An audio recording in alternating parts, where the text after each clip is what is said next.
Umawit sa kagalakan ng lahat ng mga bansa. Si Yahweh ay papilihan. Maglingkod ang siyang pusa. Lumapit sa presensya niya at umawit ng may luwa. O si Yahweh ay ating Diyos. Ito'y dapat na malaman. Tayo'y kanyang lahat. Tayong lahat ng nilalang. Lahat tayo'y bayan niya. Kabilang sa kanyang hawak. Pumasok sa kanyang templo na ang puso'y nagdiriwang. Umaawit, nagpupuri sa loob ng dakong banal. Purihin ang ngalan niya at siya'y pasalamatan. Napakabuti ni Yahweh. Pag-ibig niya'y walang hanggan. Pag-ibig niya'y tunay, laging tapat kailanman. Tunay nga po na napakabuti ng ating Panginoon sa bawat isa.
sa atin through our experiences. At higit sa lahat, noong kanya ibigay ang kanyang anak bilang kahit sakripisyo para sa ating mga kasalanan.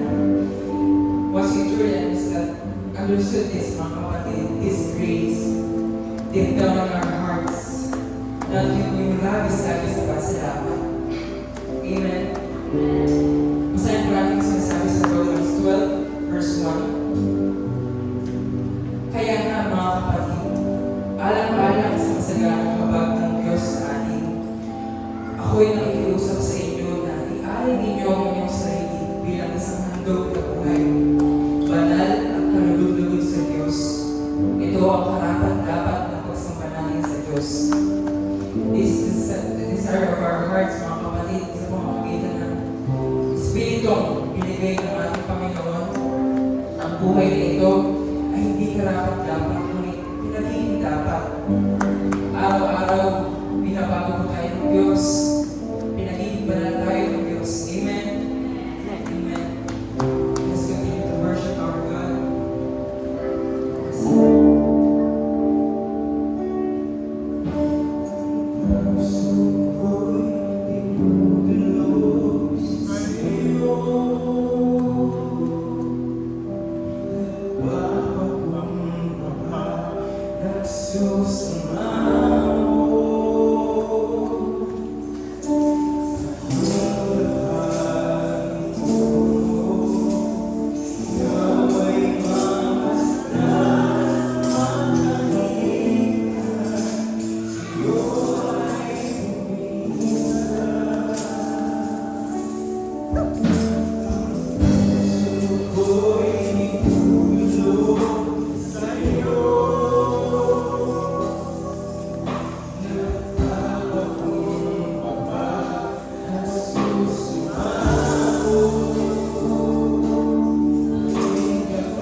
nangyayari sa aming mga buhay. Panginoon, minsan, nag-focus po ang aming mga sarili sa aming mga sarili. Kasi tignan namin ang aming pagkakamali, ibig na tignan namin ang inyong po masaganang pagpapala at pagpapatawad, Panginoon. Lord God, truly you are good. You are gracious, God, Panginoon. Napakabuti mo sa aming mga buhay. Patuloy kami inilalagay sa situation na kahit sa tingin namin na hindi maganda binibigyan mo kami ng kapayapaan, Panginoon.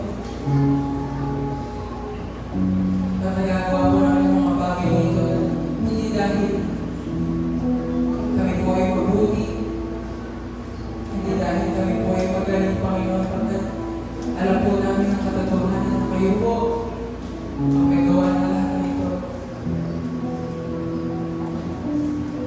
You are our sovereign God.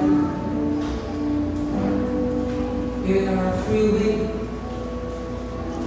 ay under na yung sumilin, Panginoon.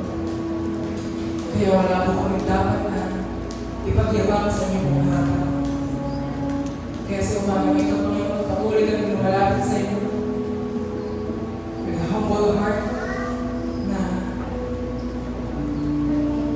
inaamin po namin na kailangan po namin talaga kayo sa aming pumuhay. Hindi po namin kayang mabuhay sa mundong ito nang wala ka, nang wala kang mga katotohanan na siyang nagpapalaya sa amin, Panginoon. Hallelujah.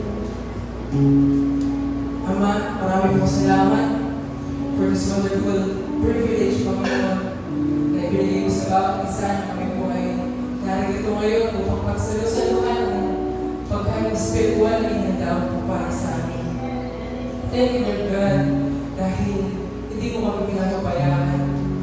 Tinuturuan mo kami araw-araw, pinanigibanan mo kami araw-araw. Nawa, tunay na nakita mo sa amin po mga buhay na ang karakter na dapat nakita sa isang Kristiyano.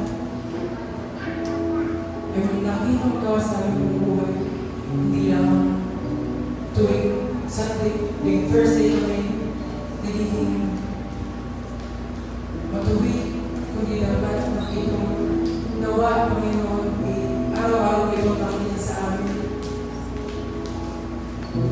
Ang genuine na pagsunod, ang genuine na pagmamahal din namin sa iyo, Panginoon. Sana nakita mo sa amin, pagkat walang sa-isa na lahat nito mo, hindi ka namin natagpuan, Panginoon. Hindi mo kami tinatagpo, Panginoon. Ama, patuloy kami na nagpapasalamat, nagpupulit sa iyo, Panginoon. Nataas mo kami ng iyong pisahero, Pastor Doy, na patuloy siya bigyan ng kalakasang pisikal, kagalingan, Panginoon. At ang boldness, Lord God, sa kanyang pong pagpahirap pag-ibig sa iyo, Panginoon. Ama, maraming salamat. Alawa sa Panginoon, pagkaroon po ng maayos at peaceful, Panginoon, na pakikinig, Panginoon, sa umaga nito. Lord, nataas mo namin lahat ng kapurihan. Ito po ang dalangin sa mga sa pangalan ni Jesus. Amen.